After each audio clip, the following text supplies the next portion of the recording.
It all began 1,000 years ago when demonic beasts crossed the front lines to attack humans, which has you rolling your eyes and thinking, oh, here comes another cliché story I've already seen 16 times. But hold on, my warrior, take it easy. Humanity fought hard to survive against those creatures, yet the endless war soaked the ground in blood as the beasts slowly faded until a rider on a black dragon suddenly appeared. That's when the legendary Mage showed up and casually wiped out the whole field, taking down every demonic beast without a single scratch. The dragon's sheer presence was enough to make every beast tremble with fear.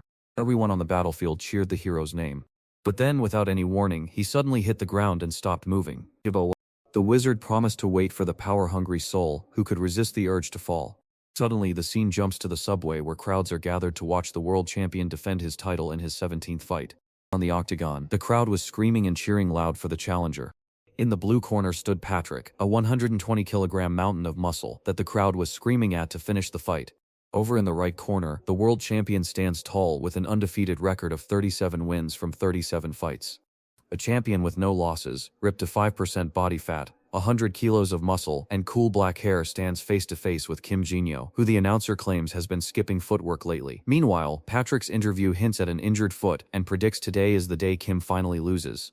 People are starting to believe that Kim Jinyo will eventually have to lose, since at 48 years old, he can't keep winning forever. With that, the bell rings and the fight begins. Patrick didn't even move, and he was already frozen stiff. Seeing that bastard standing right there was terrifying, exactly as one would expect from a champion. He knows that guy's leg is hurt. So he steps in to tackle the injured fighter, dodging low to grab his legs and shouting that the other guy is too arrogant to even enter the ring while hurt. Just as he's smiling and reaching for the leg, thinking he's won, a laser suddenly shoots in from the side, splashing blood all over the arena and ending the fight instantly. Patrick is completely lost over there.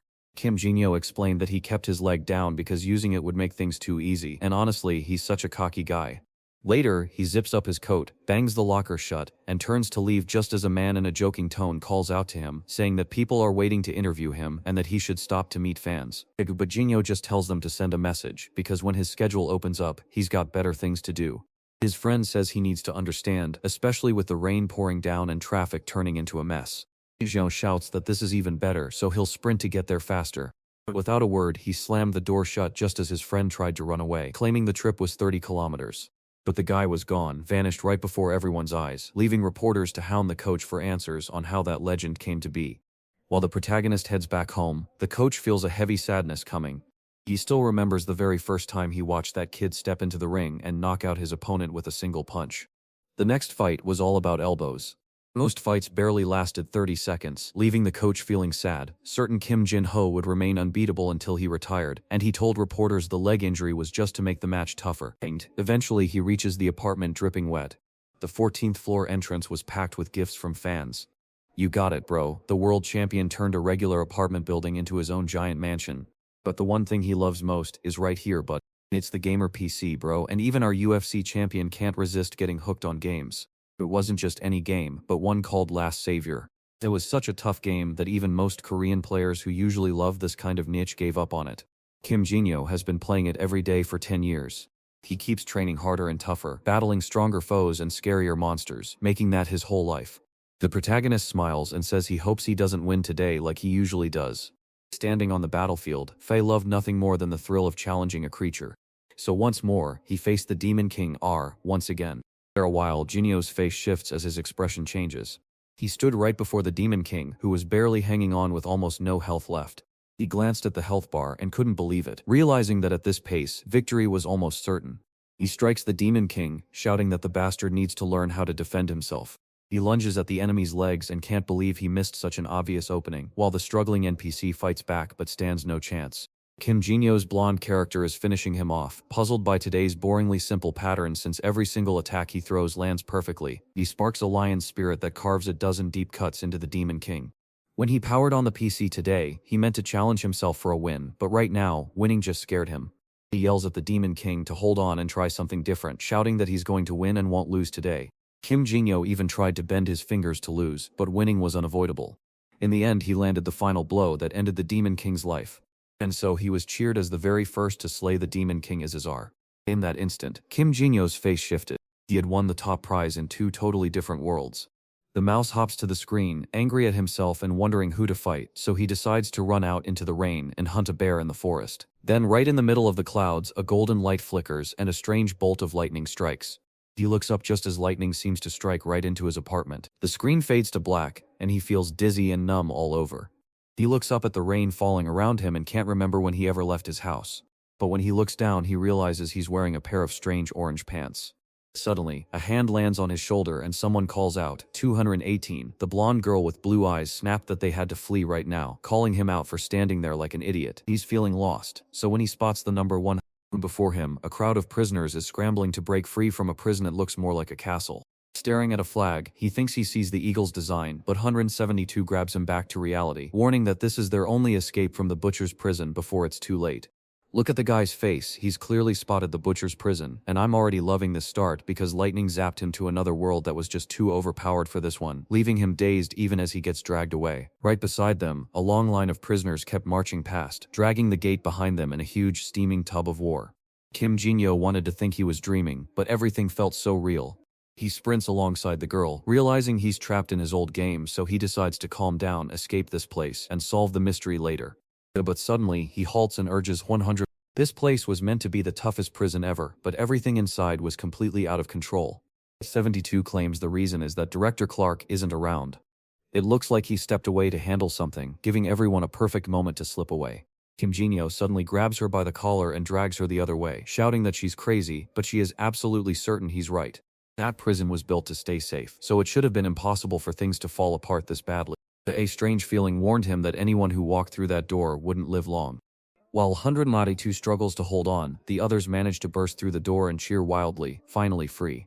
While everyone else heads out, our boy takes her deeper into the prison. But of course the smiles of those who broke free vanished almost immediately, bro. Suddenly, limbs shoot out in all directions while Director Clark stands right in the middle of the chaos. The man twists around and snaps. This place is crawling with pathetic worms, then orders them killed as the troops charge in. He too questions why he is there, but our boy immediately knows it's a trap. Now all the criminals are scrambling back into the prison, looking completely desperate. The walls were covered in a layer of red that looked just like dried blood. Eventually, Clark asks everyone to bring the survivors together. A line of crooks starts to form, but our hero and his friend are the only ones who don't fit in, so they had to work really hard to copy and paste their way out. She stood right next to him, almost ready to vomit, and then wow, she actually threw up, letting it all spill from her hand. It would have been better to just puke on the floor. And the worst part was that she got punched for moving even when she was sick and vomiting. Inyo was stunned to see how violent things got even with kids around, which explained why riots break out so often and made him realize he'd have to jump into a fight if it happened again. Then Clark steps out, towering 7 meters tall, to say the boy was either insanely lucky or just too scared to run, but that kind of attitude was typical for him. Every mage is just a coward who hates calling them rivals. He leans right up to our protagonist and warns that Iran is going to regret surviving this day. As the guy walks away, the protagonist just stands there, staring at his reflection, lost in thought about whether he was really just named Iran. A week later, under a bright blue sky, our boy is busy at work. They spent the whole day stacking rocks, not for some big reason, just to keep their hands busy and have something to do. But staring at his own broken hand, our lost little friend, Kim Jin-yo 218, a name I can't quite remember anymore, will figure it out later, even though he's already panting from just lifting a rock. His body is far too weak, especially since they claimed he was a mage who couldn't even make a single spell work. It looked like a total failure to everyone else, but to him it made no sense, because Iran, from the most powerful mage family in the region, should be able to use magic. That's when it finally clicks for him. He was likely born into that cruel, sadistic family, yet thrown away simply because he lacked the magic they demanded. Then the guard asks him to move that rock to the other side. The protagonist simply follows orders and carries the heavy rock. He's eager for something specific, but the system window warns that syncing is slow because there's too much data, and while this guy is a power in real life, he's currently stuck waiting for his files to download, especially since yesterday and today's meals were hardly like a proper meal. When the rock, water, and bread were together, the rock looked just like a stone. The hero grumbled that he'd trained his heart out, but this yucky food means he'll never build any muscle. Then 100 Nakomeji 72 shows up and asks if he's going to eat the bread again. He shakes his head and hands it to her, telling her to take it. Now I'm confused because Jinyo says this friend is peculiar, and I can't believe he's a guy, so I think something must be wrong. Kim Jinyo wonders who this young person locked up here at 172 centimeters. It turns out that our friend made everyone work harder, which made them all unhappy, and that's why so many people were staring at Jinyo. And and 172 warns him to be very careful, especially around 509, the prisoner leader who is infamous for his wild reputation in the arena. Jinyo warns her that talking to him is too risky, but 172 just shrugs it off, saying she knows everyone well enough to ignore the danger. And our hero rises to his feet, declaring that he will find the answer right now. A group of prisoners moves closer. The guy warns that the trouble she feared is finally here, and 17-2 jumps when she spots his number, while he just shrugs and says, "Alright bro." On paper he's supposed to lead the prisoners, but I think he's really just running the bald gang, and since only our hero and his friend have hair, it's got to be a funny coincidence. Then the leader said he'd heard that the kid was the reason their workload had grown. 118 just wants to know what that means, but since it's your fault, you're about to get punched in the face by a fist as big as your head. A giant hole split open in the ground. 72 voices screamed for our boy, but a strong hand grabbed the leader by the throat. "What's going on, buddy? You think Kim Jinyo is going to mess around?" He lands a knee right in the guy's chin. His friend and the bald guys are panicking and shouting at the boss. And the protagonist's face shifted, didn't it? He's changed, his knee is completely useless, and after 509 asks what happened, our boy gets grabbed by the collar and is about to get spun around like an airplane. The guy slammed into the wall like a hero in a movie fight, while his terrified friend yelled for 218, but the boss sneered that if he didn't die just now, he's officially marked for death. Yet as the boss laughed, the synchronization hit 100% and the villain's creepy grin revealed he was ready to strike. At last, a brave soul wired this cursed system that never loads with blazing fast fiber optics. The fight is about to start, and he's already standing tall with a glowing blue aura surrounding him, his fist crackling with energy. Now the kids are all driving their balls while wearing those auras, giving a little hand flex and warming up their feet. Whoa, check this out, he's already got his MMA stance locked in and is telling the guy to step into the ring. The boss chuckles. For someone abandoned by his own clan, he really thinks aloud himself, but Jinyo just tells him to shut up and step into the ring. The boss, fed up with all the chatter, charges right at him. Our boy spots a gap in the leg and throws a low kick, but then what happens? You were wrong to think it would be easy. The guy yanked his foot back and laughed. That kid will learn a lesson, but you thought this would be easy. Then our boy flashed a quick slash, spun around, and landed a sharp hit right on the side of his head. The boss looked a bit dazed, but before he could stand up straight, bam, there was another punch to his chin. The guy just wanted to take a tumble, but the kid wasn't ready to stop just yet. He plants another hard kick and stumbles backward. With that, the boss went down hard, completely knocked out. And our guy keeps acting all dramatic because he's not eager to use his leg. Suddenly, the whole prison is pulling out their apple slicers and heading toward our boy because you can't even call those sticks knives, right man? But our guy stepped on the boss's foot, grabbed his arm, and warned him that if they got any closer, this dude would need help eating for the rest of his life. Suddenly, all the bald heads stopped dead in their tracks, speechless and unsure of what to do next. Gino stomped on the arm again and shouted that there were still too many people there, telling them to call the guards if they wanted this to stop. Immediately, one of them bolts, shouting that once the guards rescue the boss, he'll be dead.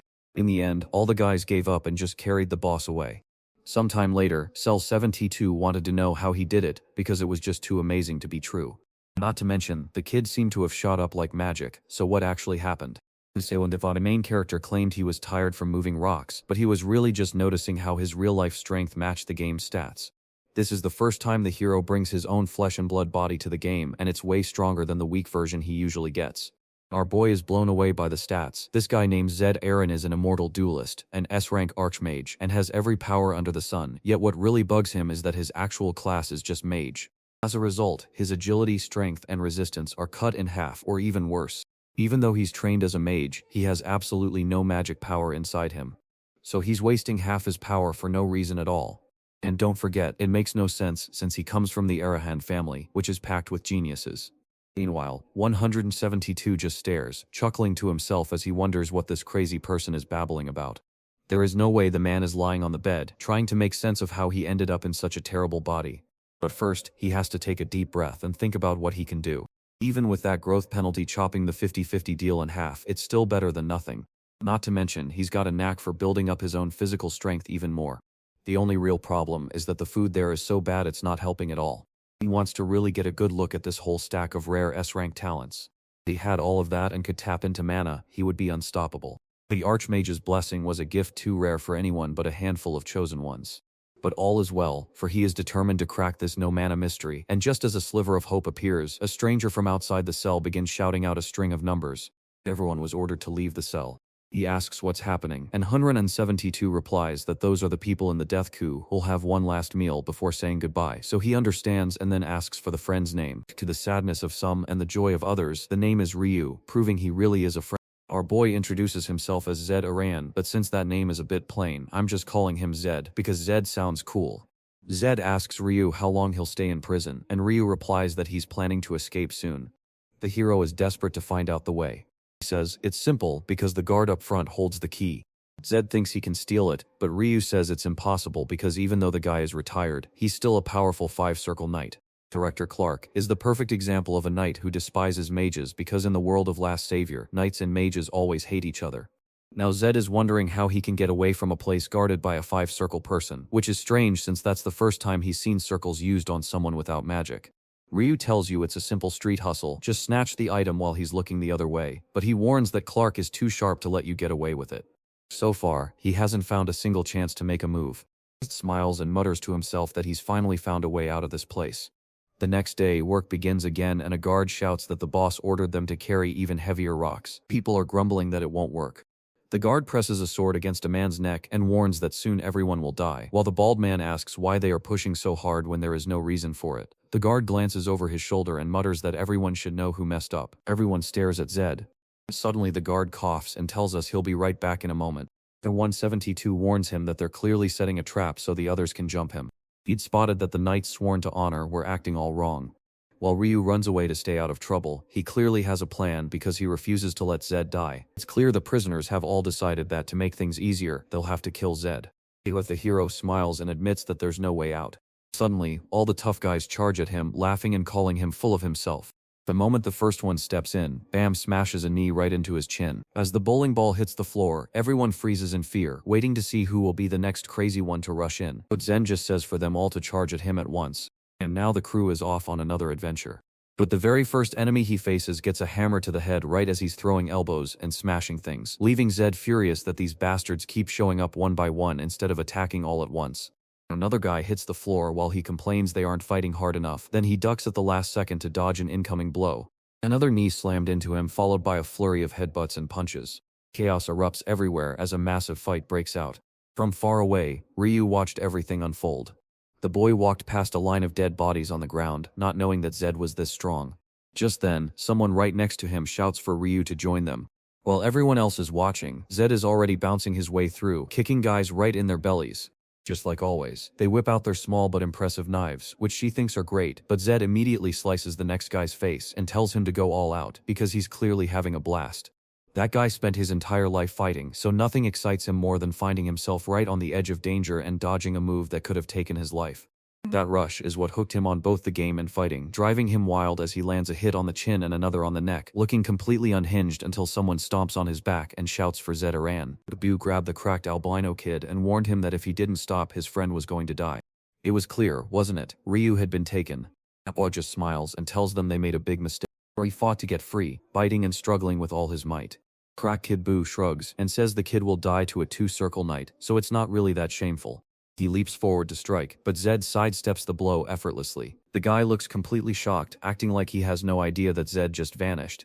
As he glances over, he sees them already chatting peacefully, and Kid Boo wonders what magic trick they just pulled. Our guy asks, "Wasn't that magic, bro?" Just as a patch of skin begins to move toward him. She moves like a graceful ballerina, but then she lands a perfect hit right to the neck. The poor guy was dragged across the floor. Just then, Clark bursts in to ask for room 218, insisting he has to explain things now. Just then, someone stepped forward and declared that person 218 was the one who suffered. It's Ryu who tells the story of how Zed rescued him after he was taken hostage. Clark stares at the pile of unconscious guys on the floor, looking angry that they only ever get beaten up. He then tells us he wants to ask Zed a question. Has he been using mana all along? Zed shrugs and says he's not really interested. Then Clark turns on his glowing aura. The prisoners on the ground rise up just to gasp that they can't breathe. Even though Ryu is still on his feet, he suddenly drops to the ground. Now that we get it, man, our guy is just standing there completely safe inside a magical shield. One of S-Rank's special traits was that he couldn't be easily pushed down. He finally cracked the code, discovering it was a special power of the mind. That guy is so full of himself, he insists everything makes perfect sense. He climbed to the very peak of the world and won 27 fights in a row without losing. Clark knew no ordinary person from this world could frighten him, but he couldn't stand watching the kid keep standing there as if he were losing his mind. He couldn't believe that a guy with no magic power was still fighting back against this. He draws more of that power and pushes harder, and he'd definitely lose his cool in a big way.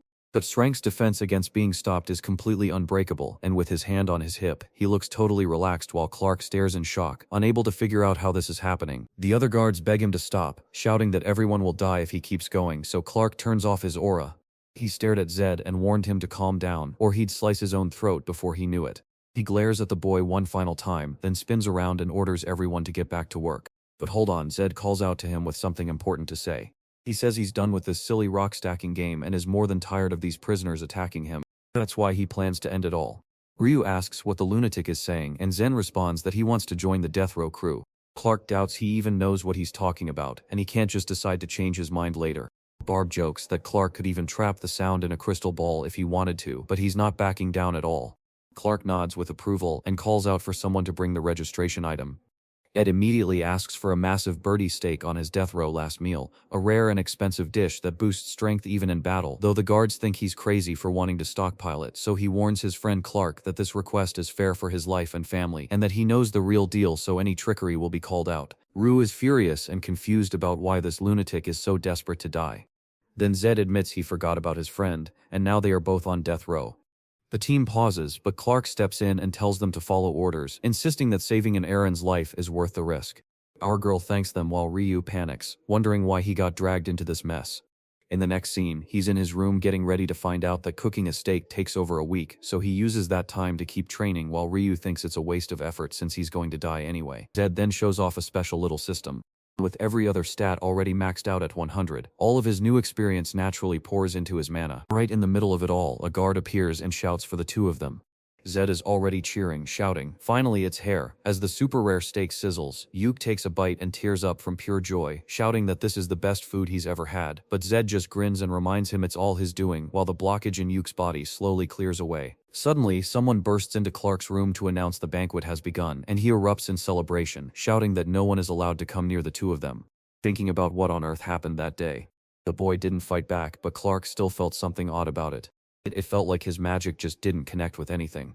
Even though he's retired, he's still a 5-circle knight, and a young mage with no mana shouldn't be able to do that, meaning something terrible must have happened that day. But today, he is certain he will finally get the answers he needs. Staring at the bracelet, he's certain the shame waiting for him will be hundreds of times worse. After a long feast, the banquet finally ends and both of them are too full to move. Reeves claims he's ready to die, but our boy disagrees, saying Nav's body still brims with the same fierce energy he had while punching the sandbag all day. The door swings open, and he spins around to say they finally made it. She's already asking Clark what he plans to do now that they've eaten everything. Clark tries to speak, but our boy tells him to wipe that sad smile away, because we should be disappointed since there wasn't even a little bit left. Clark just gets angrier and angrier, shouting that this jerk thinks he's special just because of his family name. But everything is okay, so he rests a hand on his shoulder to feel that he's alright. He's going to make the boy scream in pain today. There was a poor 40-year-old man who was struggling hard to handle a difficult teenager. Now we see the truth. Clark plans to use the Arahan family member as a tool to pull secrets out of him. Knowing just a little about how that family runs is a fortune in itself. He slaps the bracelet's power on, and Zed feels it right away. That man is like a magic tool. Clark wonders what that feeling means, but Zed just stands there looking perfectly fine. Ryu feels like he's about to pass out and falls over. Tells Clark to shape up his act. Clark grabs Zed by the shoulders with both hands, but Zed just pats his hand and warns him to calm down, saying that if he wanted to kill someone, he should have done it properly instead of just whining. Clark was all in a twist, confused as to why his magic tool wasn't working. That could only happen if the kid had a magic circle floating above him, but since he's so young, that's impossible and makes no sense, so there's only one other choice left. He must carry a piece of the Urance in his blood that wipes out their powers. To reach the 5th circle, Clark had to train and practice hard his whole life. Even though the mage had failed and been cast aside by his family, he managed to hold on to the artifact, but then it suddenly shut off and Zed yelled, "Are you finally going to stop this nonsense?" Clark stops his threats and bows his head, admitting he can't stop the royal order that has sentenced him to die at dawn, so he might as well make the most of his final night on Earth. Later, back in his room, he starts jotting down notes. Even though he learns very little, he is still writing everything down. He is too tired from using up all his mana to activate the artifact, so even though he wants to finish his report, the pen slips right out of his hand. After a bit of time, Ryu wakes up in the room and Zed asks if he has finally decided to get up. He orders him to shut up about feeling sick, even if he's about to throw up. But our boy praised him, saying he truly has lightning-fast hands. I didn't say a thing at first, but something felt off when that man leaned forward and almost fell, only to get up and repeat it like a weird looping trick. But now we know the reason, friend. Our boy praised him for doing a great job, even though his quiet and sneaky ways would have seemed crazy to anyone else. Ryu admits the plan only worked because Zed distracted Clark, but he's still worried about Clark being okay, and when Clark says he's fine, Ryu suspects something isn't right. Just then, Zed chooses to leave that aside and checks his status. Mana still sits at 0, but everything else has dropped to -40, making him a little stronger now. That stack made a real difference. His body is settling in better and better every day, and you can't even picture how amazing it will feel once everything is at perfect strength. He tells his friend they must flee tonight because if he is recovered, now is the time. Ryu calls it madness, noting that Clark will spot him any second now. But our guy, who knows what's up, tells us not to worry because he's likely fast asleep. And Ryu looks curious, but you know why, don't you? Clark's bracelet drains a crazy amount of energy from his body and leaves him exhausted, but since Zed saw it stop working earlier, he knows Clark is asleep, all because he was taken to that room, where the guy who holds the keys just wanders around freely. The plan was simple, the moment to go had arrived, and the two of them got up. I held back his step, yet our little hero insisted that the toughest part was already behind us. He kicked the bars and they crashed down, proving that a few pieces of metal would never stop him. Instantly, the guards on the outside spring into action, eager to find out what he's planning. Zed fires back. Isn't it clear, bro? I'm getting out of here. They didn't even see the blow coming, and suddenly both of them are outside, sprinting across the yard. But it turns out those strict guards are already waiting in line at the gate.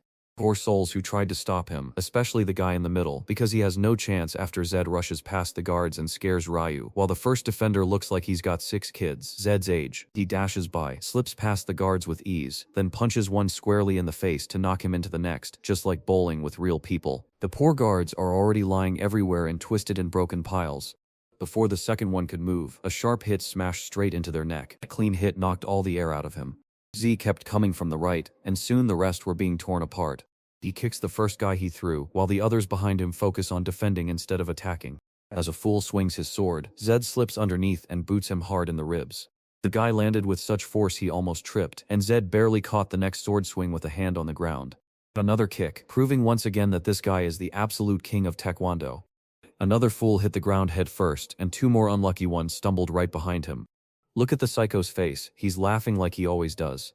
I still don't know what sparked it, but he landed a kick on one guy that knocked him right into the other. Ryu stares in shock, unable to believe what his eyes are seeing right now. Just look at Clark's face now, totally stunned, as he finally wakes up to realize he fell asleep at the worst possible time. His men were left broken on the ground begging for mercy, but number 2 on 18 had slipped away. He immediately gives the order to start the hunt, but the scene suddenly jumps to a hotel in a village near the detention center. Ryu keeps glancing around to make sure no one is coming, knowing that him and our boy in those bright orange uniforms are easy to spot. Ryu knows every corner of the place, so he leads Zed around and shows him how everything works.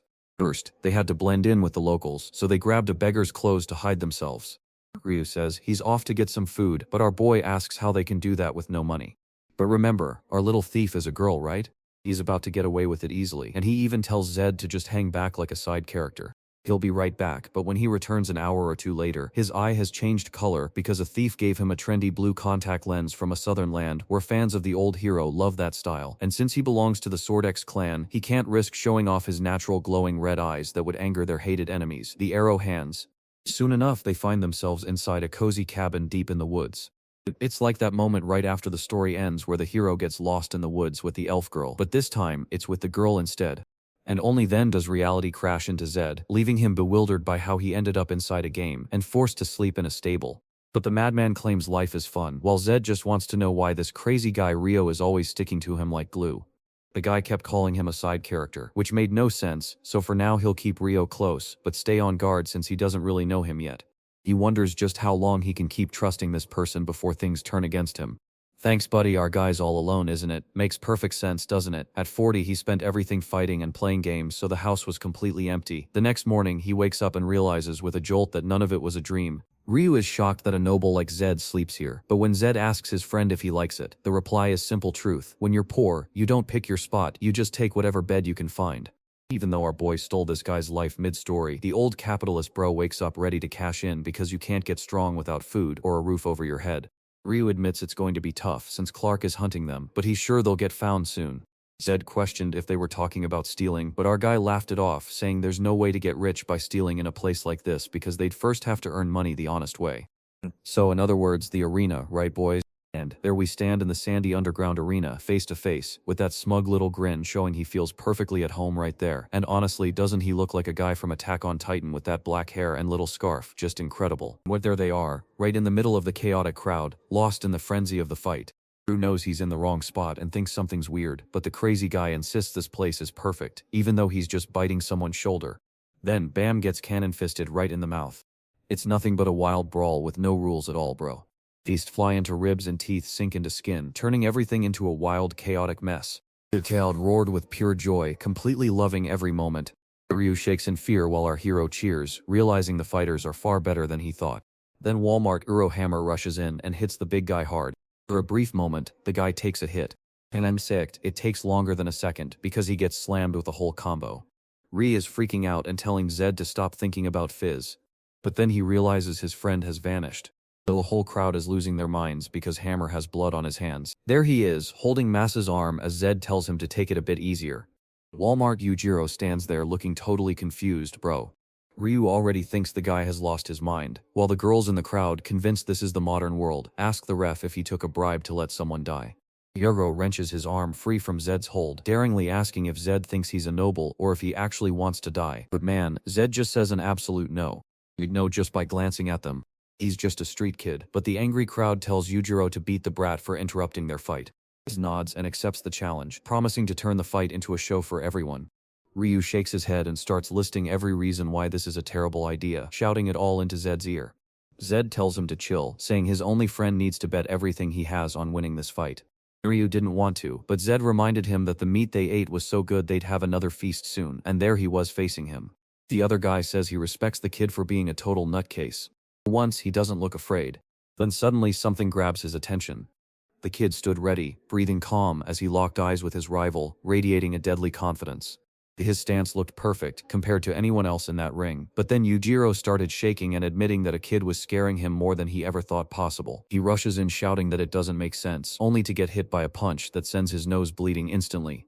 Zed steps in as a coach, telling him, "You never start a fight by throwing a punch from behind your shoulder." Our boy explains that you should always keep your arms stretched forward while he demonstrates how to land a combo on a dodging opponent, even if it means you get hit in the jaw. And it works just as well to protect you as it does to attack. Poor Yujiro is getting absolutely pummeled by a barrage of punches. Inches holds that arm forward to defend and attack. Yujiro's face is puffing up like a balloon, but Ryu closes his eyes in prayer and only opens them just as he sees the silly fool already down on his knees in the dirt. Meanwhile, Maso is over there all smug, but hub bro Ryu just can't believe it, even though I'm not sure why he doesn't remember seeing Zed tear through a whole prison. Poor Yujiro struggles to open his eyes, only seeing blurry shapes. He can't believe he's about to get beat by a kid right here in front of everyone. He throws one final punch, but Zed slips away effortlessly and goes straight back to beating him up. He lands one final blow right in the center of the pit, sending him tumbling flat onto his back. Our kid has already spun around to the referee and told him to stop the game. He won, but honestly this is a betting house, so if he calls Zed the winner, a whole bunch of people are gonna be furious. But he has no choice but to accept that Yuro isn't getting up, so Zed is declared the winner. The cocky one grinned, saying the fight was barely a warm-up. But eventually, clutching a bag of coins, he asks his friend why the pot is so small when 60 people bet against him and only one bet with him. The bettor insists his math is perfect, but Zed still doesn't believe it. Given how much was wagered, he should have bet everything on bro, but when he called for Ryu, the look on his face proved he held back some chips. Then, a tall figure with long blue hair walks up, and even from this distance, you can already tell just how talented the storyteller is. Lil Red has a villain's face, so there's no way she'll be friends with our boy, she's just going to bring trouble. She steps up to start a chat, but he snaps, "Who are you? This world isn't even modern," only to realize she's already got fake fillers in her mouth. She points to his swollen lower lip, claiming it hides her identity from him, a clue that this is his very first visit to the arena she calls home. Zeta keeps walking past her, saying it's good to know, though he clearly isn't in the mood to chat.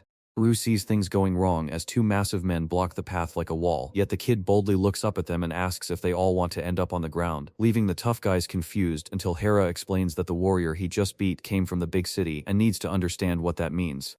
She'll let him go today, but he knows they'll meet again somewhere much more relaxing. Oh boy, this one's dangerous because she plays this kind of dangerous game, so run boy, especially since she says she really likes very strong boys, yikes. It seems R managed to slip away without a hitch, so the next day we're at a bar where he's completely drained, complaining that Zed's acting way too confident in front of the woman who actually owns the whole place. Our boy claims she's just a money-hungry old fox. Ryu agrees with her, noting that she's the fox of this place. It seems she was trying to get close to him for some kind of advantage, but honestly Zed isn't the first genius anyone has ever met. Once he began winning fights and becoming famous, a flood of offers and contracts poured in, but his naivety back then let him get scammed many times. But by pure luck, he finally found his manager, the same one who made him a champion. He soon learned exactly what it takes to reach the top, and though he called her an old fox, they would quickly find out who was actually wiser. The fancy meat they ordered finally arrives on the table. Ryu is itching to start, but our hero tells him to hold off. It was clear as day that they were getting ripped off. This was nowhere near the quality they had asked for. This wasn't some super rare steak, because if it were, the bar couldn't have given a piece to everyone. Ryu shrugs and says she's hungry because once that steak is inside her, it's all the same to her. But Zed replies, if they ordered a birdie steak, that's exactly what they'll receive, and summons a waiter who snaps that anyone complaining better leave, for nobody in this place appreciates his attitude. Zed brushes off what the guy said and shouts, this steak is fake, so bring the real one or shut up, making the waiter think Zed has lost his mind, yet Zed just tells him to call the boss, which only makes the guy think the street kid is crazy, but decides to follow him anyway, and things are about to get out of hand. Inside the boss's office, a big man and his thugs stand ready with knives at the door, while the big man asks if you're the troublemaker, but Zed just points out that the real trouble is coming from the people selling fakes. The chubby man shoves a thug ahead to tell the kid he's in over his head. But Zen is already smiling, ready for another little fight to enjoy. The poor Russian guys at the bar just took another hard hit to the face, just like they always do. One arm breaks, another gets a neck shot, one dodges a blow, a clean hit lands, and the last guy ends up face down on his back. The fat boss who was partying hard just now is starting to see things going wrong for him. The entire group lies on the floor around a broken thing, while Zed stands right in the middle of them all. Ryu warns them to be careful because this kid is the one who took down Walmart Uro, and while the fat guy heard a similar tale, he only thought it was just a rumor, and Navi asks what Zed wants. The boys walk up and tell him he's actually pretty reasonable, promising to return the money he paid first. They'll make him pay for the steak he ate using the price of the real birdie steak. The chubby man yells that they're just a bunch of little crooks, but he's probably in big trouble, isn't he? Mike trips and falls while Ryu stays in bed, beaming with joy and claiming he has never slept on such soft ground. He then flips over to praise our boy, calling him amazing and exactly what you'd expect from a powerful noble family. Zen asks, it's easy to talk business when you're in charge, huh bro? And then another night slips by. Just like before, the man appeared out of nowhere in the dead of night with his usual weird look, then jumped up and shouted for Zed. He asks if he's ready, but our boy stays silent. Ryu stands up and walks away, but the real man, Zed, never slept a wink and watched the entire scene unfold. A few days go by, and Ryu stumbles into the room, claiming he's starving. He wants to know when they're going to eat, especially since Zed has been training all day. Ryu wonders how he can keep going without even taking a single break.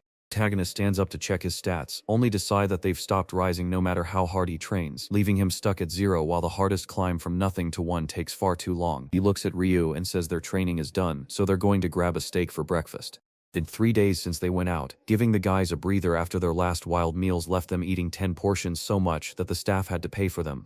He leans in to ask Ryu how many coins they have left. Zed tells Ryu that their money is almost gone because the city is so expensive. But while Ryu thinks he's just a rich noble, Zed knows the real game he's been playing for 10 years and knows that 50 gold coins should last much longer than a few days. So he's now wondering if Ryu is hiding something out of greed or some other secret. But for now he pretends not to see it since there's no proof of betrayal yet, even though he will eventually have to figure out the truth. They were already at the bar, and one of the guys opened the door to let the boss know they had arrived. This time they have a plan, so he tells the guy to make sure everyone is ready. The moment our boy arrives, he's welcomed to the candlelit feast, and the waiter even says he hopes he feels right at home, which only makes Zed think something is strange about all this sudden kindness. As soon as they stepped inside, he glanced around, saw no assassins, and found the restaurant just as he remembered it. Ryu cut through his thoughts by wrapping a piece of meat and lettuce, then urged him to take a bite. Our boy took Hide's hand and said, "All right," but he kept watching everything around them. But the moment he takes a bite, he realizes something is wrong and yells at Ryu to spit it out. He immediately throws out the idea, of course, wanting to know what kind of poison nonsense this is. Zed says the cost is too small to hurt them, but he knows something strange is still going on. He looked at his status screen and finally knew why the staff had been so nice. With absolute poison resistance, nothing can ever hurt him. But even if he ate his fill, he'd still end up dying in the end. Ryu doubts it's poison since he felt and smelled nothing, so he can't understand why they can't eat it. Then he quickly changes the subject by saying it's just because he's in Iran, which makes Ryu furious, muttering that so it's like that and calling the guy an out-of-this-world snob. Just then, the hero grinned and declared, "Time to make these guys pay for trying something like that." And not long after, the boss arrived, furious and demanding to know why the kids had bothered him. Jed sat at the far end of the table, claiming he was just curious with a few questions, but the boss spotted that every plate was empty, meaning they'd eaten it all, and the poison would hit them any second now. But then he said he wasn't there to answer anything, and he refused to talk to anyone just looking to squeeze money out of him. Zed points out that the boss is totally confused about what's happening, so he asks Ryu to share a meat roll with their friend for a chat, and Ryu hands over the same piece of meat he's been holding for the last 40 minutes. And the fat guy just stands there, wondering why they'd offer something like that. Our boy claims it's a peace offering, and if the guy eats it, he'll agree to whatever comes next. The boss flatly refuses to make peace with the kid, leaving Zed to wonder if the guy is just obsessed with throwing cash his way or if there's a darker secret hiding behind that refusal to eat. The chubby guy stammers, trying to answer, while Zed cuts him off, saying he already messed up and wasn't thinking he could just walk away. He kicks the table, sending all the meat they meant to eat crashing onto the floor. Zed claims he's holding back, but Trash clearly loves taking a beating, doesn't he? Even so, the fat guy slaps the wall and claims there's no poison, but our boy grabs his eye and pulls out a contact lens as proof. As soon as he saw the red eye, the man knew right away he was an Iran. He hits the ground with a thud, terrified and convinced he's about to die. In a split second, he drops to his knees and begs for forgiveness, claiming he didn't know he was noble. He's crying out in desperation, begging to know why a kid from such a good family is out here pretending to be a beggar. In that instant, Zed realized the power of the Era name was far greater than he had ever imagined. He asks the fat man if he'll help, and when the man nods yes, Zed says his first rule is to keep his identity secret, which the guy agrees to, before Zed lays out his second condition. He must give up half his cash, and in exchange Zed will pretend none of it ever happened. It turns out the Iran family is truly dangerous, since the fat man agreed to get the lenses immediately instead of refusing, rushing out to hand them over before the kid changed his mind, and after Zed put the lenses back in, and Rai praised him for scaring the man into silence, Zed warned that this would be their last night in the city. But just as they wonder about the commotion, Herna walks in with her arms crossed and tells them they've finally met again. She tells us our boy is even better than she ever could have guessed. Zed paused, unsure if she guessed he was an Arahen, but that couldn't be right. He spots the bulky man shaking his head, realizing there's no deal to make, which suggests the girl must have gotten some inside info from the prison, so if the fat guy finds out about his old time, everything falls apart and he has to finish this fast. He agrees to speak with her alone. Sitting face to face at the table, he asks her why she is here or why she has been searching for him. Igrama shakes her head and says she didn't come for him, but to meet Ryu, who apologizes for the mix-up as Zed finally realizes who the client is. Hiro apologizes, but sadly she still can't keep her end of the bargain. Ryu slammed to his feet, furious that they'd broken their deal after he'd already paid so much, while Herna shook his head to say there was no way to find someone who vanished so long ago because they could be alive or dead. Zed catches on and tells her they'll settle this differently since she wants to talk, but once she starts, she'll be talking to both of us, meaning our guy will only help her fix Ryu's problem first. Herna thanks him and says her request is simple. She just wants him to face Walmart Uro one more time. Ryu shouts that it's a trap, but Zed doesn't hesitate and jumps in anyway. Her lip filler face is already relaxing, saying not to worry because she'll keep her promise. After a while they walk back through the busy streets of Rus, each clutching a small pouch filled with coins. Zed asks why Zed is making that face since they made a ton of money. But Rus apologized, admitting he didn't want to hide anything from her since she knew the city and everyone in it, so he thought she'd be a great lead, even though he should have told Zed first. Zed shrugged and said it was okay, because he'd known all along that Ryu was taking the money. Ryu feels a bit stunned that he figured out the money was for Herna, but Sen tries to comfort him by saying it's okay since Ryu didn't care enough to ask. The help Ryu offered was worth far more than those coins. But he insists he doesn't always let things go, so Ryu better stop hiding anything because no matter where you come from, you can't act like trash. So what do you mean by that? Are you saying poor people are garbage? You idiot, come here so I can suck you. But Ryu is already crying, apologizing and promising never to do it again. Even so, he begs our boy to skip the fight, suggesting they just take the money and vanish before things get worse. Zed worries that Zed will fail to find his brother if they flee, but Ryu reveals that Zed has already planned to trick that woman again. Knowing Zed is desperate enough to accept a bad deal with slim chances, it becomes clear he had no other option. Dan Herna was a man who would trick desperate children and walk away, even though he once wanted to run too, until he decided to turn back. Ryu pleads for Zed to walk away, not because he doubts Zed's skill but because he knows Herna is planning to cheat, and Zed replies that the fight is exactly what he was looking for. He loves clearing away the trash blocking his path, and he's certain she's been putting all her effort into getting this guy ready. Every possible cheat is used to make Zed lose, creating the perfect outcome. While back at the prison, I almost forgot about these guys. The hunters are still looking for our boy, and when one reports that the troops are ready, Clark slams the table and vows that the traitor hiding right under their nose will finally be taken out today, leaving no one alive to escape. 3 days later, we find ourselves right in the middle of the arena. Full-armored Yujiro throws his arms up and declares he's going to kill the kid, leaving Zed in awe at the guy's insane confidence after such a brutal beating, while Ryu insists they can still run, but the two opponents are now locked face-to-face for the fight everyone has been waiting for, the fancy twirly guy against the fallen city beggar. As the crowd's expressions shift and Ryu declares the moment has turned serious, the tension in the arena spikes. In a strange twist, the guy had stepped into the exact same pose as Zed. Yuru knows Herna must have a solid plan since that's the only reason he even returned, and while the idea of an air hand without mana makes no sense, Yuru decides to rush in and find out the truth himself. Our boy slips past the very first attack. Now it's Yujiro's turn to share some advice. He says he put what Zed taught him into action and found it made all the difference. Our boy is dodging, amazed that the guy really listened and put his words into action. Suddenly, he spots the other guy's stance, snaps his head to the side, and leaves Yujiro dazed with smoke puffing from his forehead. Suddenly, he breaks into a smile. The loser muttered that he had absolutely no magic left. The crowd whispers that oddly enough, he looks surprisingly tough today. The crowd cheers his name, but Zed already knows the truth, that overbid item blocks 90% of physical hits, making it absurdly tough in a fight, and while mana usually breaks through it, Zed has none to spare. Yujiro sits in the corner, confused by how easily that guy is dodging Zed's blows. He warns him to stay careful, knowing that woman did something, but Zed just keeps smiling. He tells Ryo to just watch and pay attention, but his friend can't figure it out. Why on earth is he grinning like that? Meanwhile, Yuro asks if he's giving up, but Zed suddenly drops his shoulders and says he's actually surprised. Yuro sees right away that the boy has switched his fighting stance. He was about to ask Zed something when a sudden blow smashed into the side of his head. Even though he fought back with 90% of his strength, his ear was already turning purple and dying. A hard kick to the stomach sends him stumbling backward, leaving him confused because he can't believe that belt is actually hurting him. But the man watching our boy Zed fought a grin on his face, thrilled that it was rare for him to unleash every ounce of his power. Every time he stepped into the ring, the other fighter was knocked out in under a minute, so he never got to give his all. But there stood a man right in front of him, soaking up every kick while staying firmly on his feet. That was the very first time he had ever seen something like that. In a flash, he felt an urge to kick him again just to feel that rush. Yuro flings his arms up, sure that a high kick is right there waiting to land. Then, a hard blow knocks the wind out of his ribs and his guard slips right away. He takes a punch to the face, drops down to block a low kick, and then gets slammed in the gut. He was so overwhelmed by the attacks that he could no longer tell where they were coming from. That was it, he had lost track of the fight and couldn't see what was happening anymore. As Zed yells at him not to fall, Yuro insists he's quitting only to get hit again. The crowd stands frozen as our boy snaps the belt right in half. The object breaks apart, sending a cold shiver down Yurero's spine until he falls to his knees.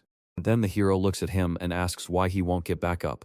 Nam, just as Yuro was about to apologize and give up, he suddenly got hit right in the face again. Ted won't let him say the word forfeit, but just then Yu spots something strange. Zed's contact lens is shattering, revealing a glowing red eye beneath. Just as he was about to say the name Aran, he suddenly went limp and tumbled backward, completely unconscious. All of a sudden, the hero feels something weird in his chest, like strange alien power shooting through his veins. He decided to open the system window, just like you guessed. Finally, he had managed to pull a single spark of magic from nothing. Even though the reward wasn't huge, to him that small gain felt amazing because he's an S-rank archmage, and that talent makes all the difference. But then he noticed that everything had gone strangely quiet. Ryu rushes over and demands to know why the lenses were removed.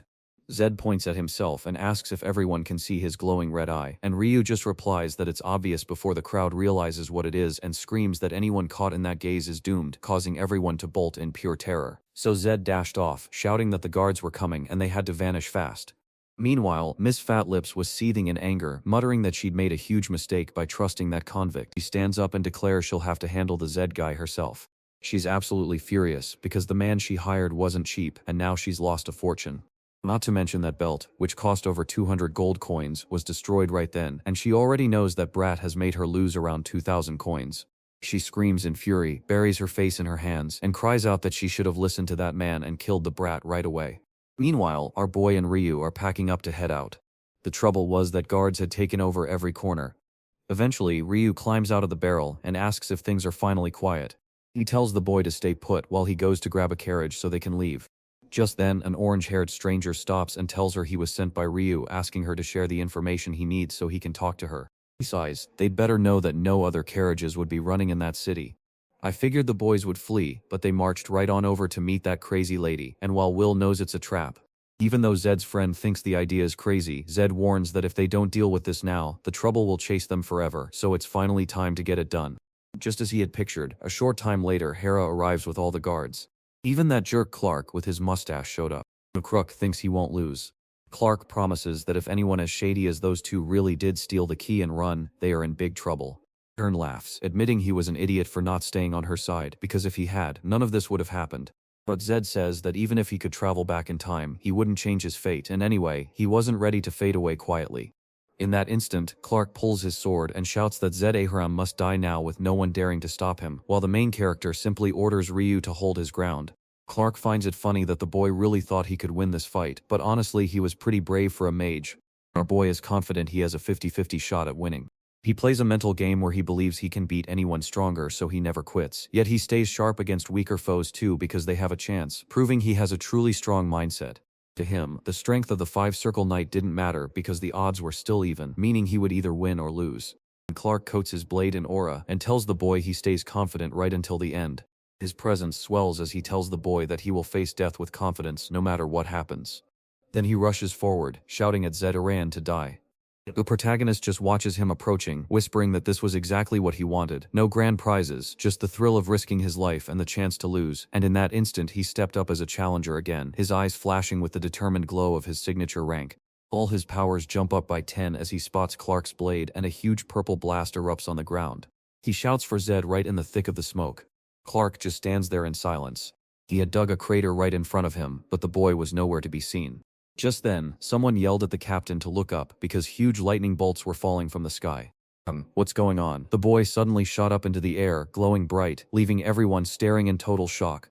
He unleashed the reborn thunder transformation. I see, he's grown 10% stronger in every way, gained enough mana to unlock his power, and as an S-rank Archaean, his golden lightning eyes look just like Killowis's, only brighter. Our boy dashes in right away. Clark looks shocked and quickly raises his guard to catch the flying kick aimed at him. Man, he was already a terrifying fighter with his fists, but now he's set to crush everyone with magic. The fool is shoved backward, stunned and unable to believe that a brat like that could actually wield lightning. While the basic elements stood strong against the storm, almost no one could resist the power of lightning. But this power shouldn't belong to the founder of the Iran clan at all, so why does this castaway brat have it? The guards and that foolish Hera stand there with their jaws dropped to the floor. Ryu has moved to the side and can no longer be impressed.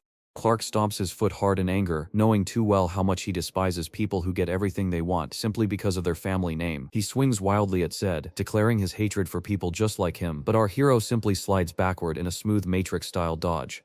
Clark keeps trying to slash his way through, but our hero skillfully dodges each attack. Tagging the next blow, he begins to close the distance. Clark had managed to slash toward the side of the kid's head and was certain he couldn't dodge it.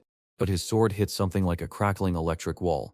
With a natural defense around him, the kid stepped right in to land a solid punch on his ribs, taking a moment to admire that strong frame before driving the next blow hard into his chest. As he rides the electric current, the Korean moon goes wild. A purple explosion blasts him in the back, proving he is quite something. The trouble is, that guy was already a master at dodging, and now he's got electricity running through him.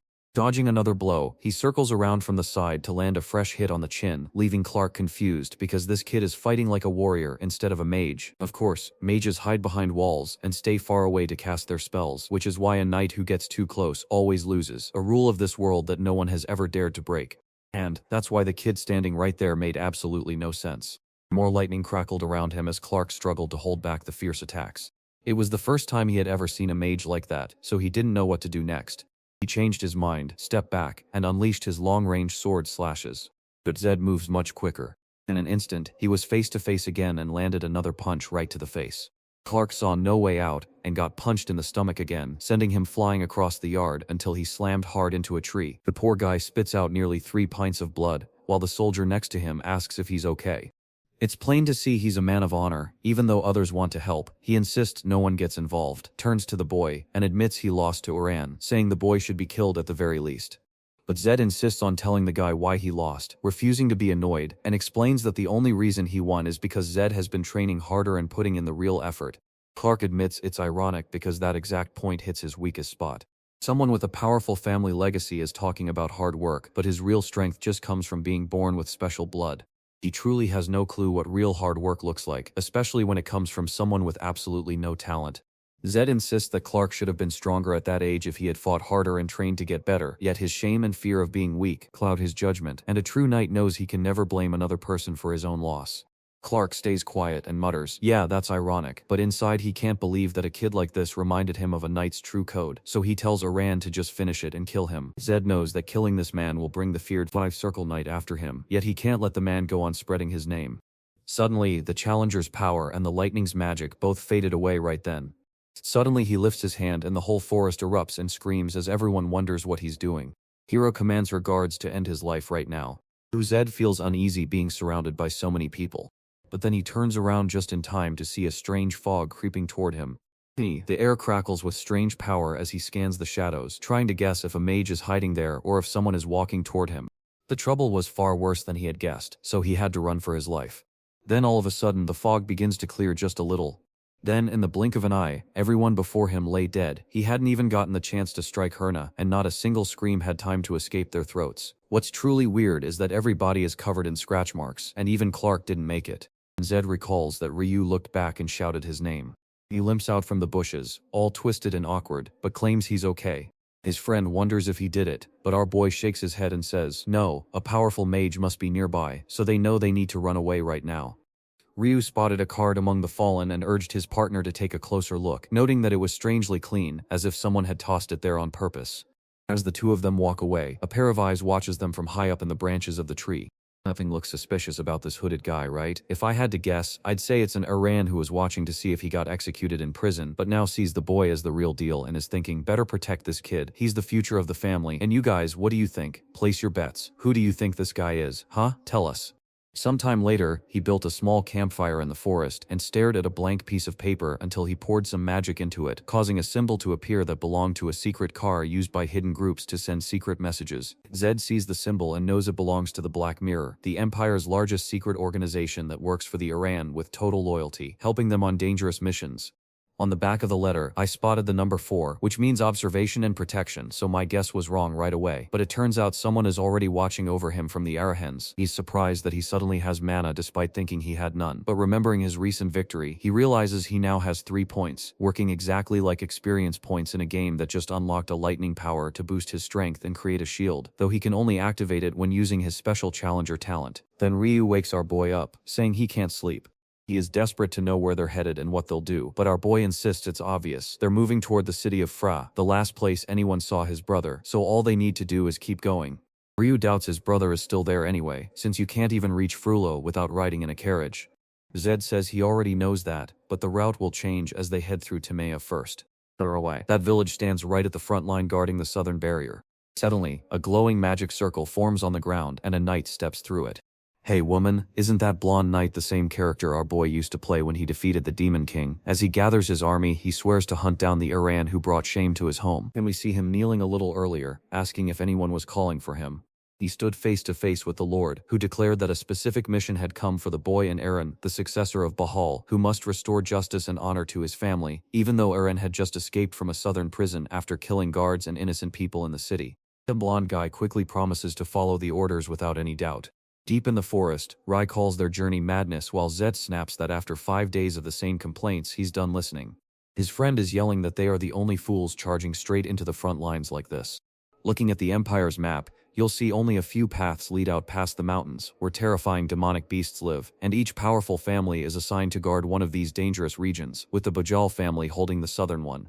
They're heading to Timea, a dangerous village right on the front lines, where demonic beasts show up, and it's also home to a super expensive teleportation portal that only the highest ups can use. Our boy made a fortune by betting and stealing from Herna, yet Ryu still complains, insisting he can't believe how scary a demonic beast is. As time goes by, Mage falls down again. While he was talking, Zed suddenly felt a strange vibration that made the entire ground shake. He leaned close and whispered to Ryu to get ready, because something was coming. Without hesitation, they doused the campfire and ducked behind the bushes to sneak a peek at the camp. Ryu prayed the shadowy creature wasn't a demon, while Zed secretly wished it was. The trouble wasn't that a single demon broke through, but rather that a dozen did, and he knew it was incredibly rare for that many beasts to slip past the barrier. Which means, buddy, it was precisely what he had been dreading all along. Taurus Bahal and his army were on their way. The guys were just passing through, and he held his breath, hoping the 50 soldiers wouldn't notice them. But that's when one of the soldiers clearly spots the camp. Zed knows that if they get caught, there's no way out, and since only 5 circle knights are allowed in that group, there must have been at least 50 clerks there. Ryu tells us our boy must run, because if he gets caught, there's still a chance he might live. But Zed is definitely going to die. Our boy, though, told him to stop shaking if he wanted to say anything because he had a plan that might just work. The soldiers are out there, checking every corner of the camp. Finally, a voice calls out from the bushes to ask who they're seeking, mocking them as a crazy fool for relying on that protection card. He steps out and claims to be Zed Iran, knowing that once the soldiers realize the camp is still warm, they'll sweep the whole area and trap them before they can escape. Just as he steps forward to speak to the leader, a sword slices dangerously close to his neck. He tries to explain that he just wants to talk first, but there's already another one in his back pocket. He feels a presence nearby, and steps to light a circle at his feet, but one of the attackers strikes just in front of him and the move is mysteriously blocked, even though there was nothing there to stop it. Our boy realizes the force shielding him came from someone special, and a voice orders the knight to stop. The guy immediately steps back and the other soldiers shout for the person to show themselves. Zed felt someone was watching him, but he never thought they could be hiding so near. Demon stood right before him, yet he couldn't sense them at all, not even with his maximum perception. Well man, it wasn't just one guy but the whole squad standing guard to show why everyone fears and praises the errands. Now the hero is arriving, eager to find out who dares to block his path to Bahal. The crowd cheers as the successor arrives, and the Black Mirror team instantly spot him as the legendary Bajal. For Zed, that presence felt so familiar it was like a part of him. He missed the character who had been his constant companion all along, even though he knew there was no time to dwell on it. Then Torres asks, "Are you Zed Iran?" Before Zed could speak, a man stepped right in front of him and told him to shut up, leaving Zed confused as to why they were acting so extreme. Torres finally gets to meet the secret group he'd always heard about. But he finds it crazy that they're acting like this, even knowing who he is, because the Era family has finally crossed the line. He tosses his sword high into the air and declares that today they will pay with their heads. Then suddenly a voice jumps in and says that's not gonna happen. A red circle glows beneath every soldier. Zen sees the setup as a trap that had to be planned ahead, meaning this guy is not only smart enough to predict everything but is actually a powerful 7th circle mage. Then the guy warned that stepping out of the circle would trigger a massive explosion.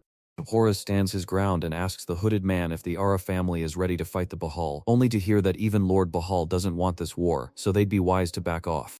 But Taurus reignites the blade's power and warns them not to insult the Lord, while Zed knows they're only at the start of the game and that Taurus, being only a 6th circle master, can't possibly win this fight. If he starts a fight right now, every knight there will be wiped out, yet the madman is already roaring like a lion without any worry. Even though the 7th circle move is ready, Zed is hoping the guy will quit before he has to watch everyone's bodies hit the ground.